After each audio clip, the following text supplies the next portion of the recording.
آپ کو غور سے سنیے گا آپ لوگ سب. پورے قرآن مجید میں سب سے لمبی آیت نہ توحید کے بارے میں ہے، نہ شرک کے بارے میں ہے، نہ نماز کے بارے میں ہے، نہ روزہ کے بارے میں ہے، نہ زکوٰۃ کے بارے میں ہے، نہ حج کے بارے میں ہے، نہ رفع یدین کے بارے میں ہے، نہ سینے پر ہاتھ باندھنے کے بارے میں. اس کے بارے میں تو قرآن کی آیت ہے ہی نہیں.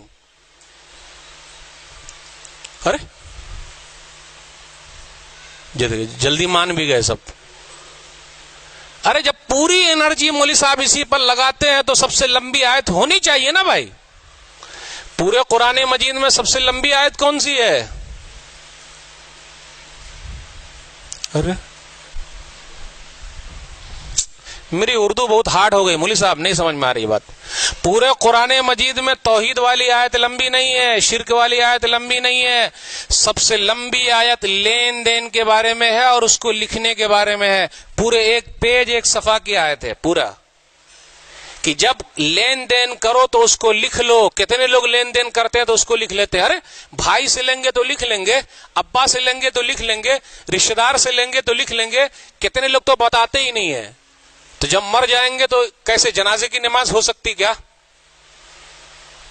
پورے قرآن مجید میں سب سے لمبی آیت ہے لکھنے کے بارے میں. جب لین دین کرو، قرضہ لو یا دو، اس کو لکھ لیا کرو، گواہ بھی رکھو.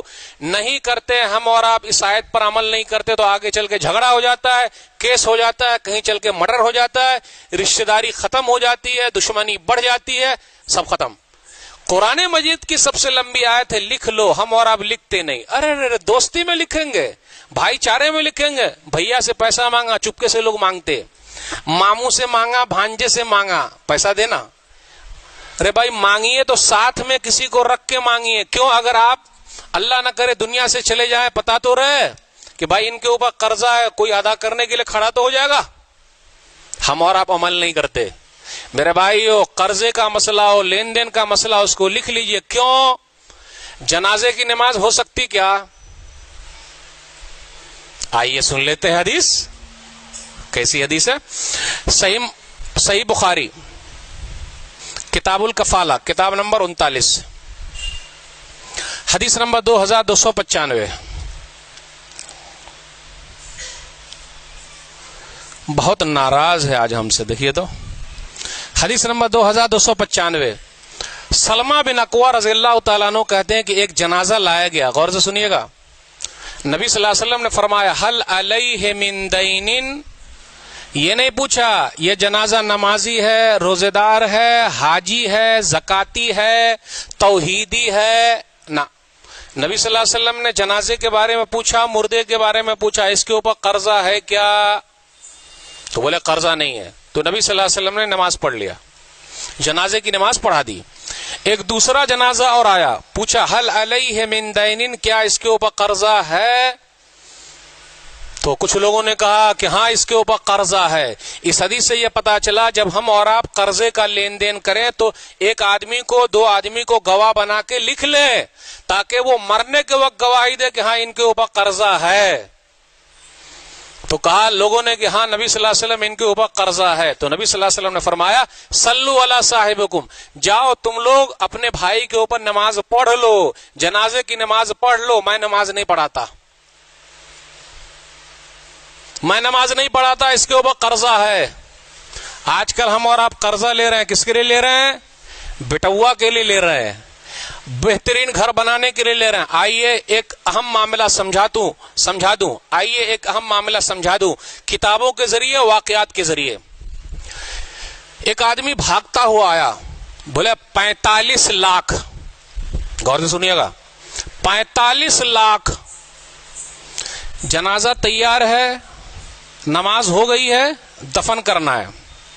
بولے 45 لاکھ. غور سے سنیے گا ذرا، 45 لاکھ. ایک بیٹا کھڑا ہوا، میں تو نہیں دے سکتا، میرے پاس کہاں ہے. دوسرا بیٹا کھڑا ہوا، میں تو نہیں دے سکتا، میرے پاس کہاں ہے. تیسرا بیٹا کھڑا ہوا، میں تو نہیں دے سکتا، میرے پاس کہاں ہے. بیٹی کو پتا چلا. ہم اور آپ بیٹی کے بارے میں کیا کہتے ہیں؟ یہ موٹا مال نہیں ہے، بیٹی ہی کام آتی ہے. یاد رکھیے گا غور سے، بیٹی کام آتی. بیٹی کو پتا چلا کہ بابا کی لاش کو ایک آدمی دفن نہیں ہونے دے رہا ہے. بولے نہیں. تو وہ بھاگتی ہوئی آئی اور 15 لاکھ کا زیور لے کے آ گئی.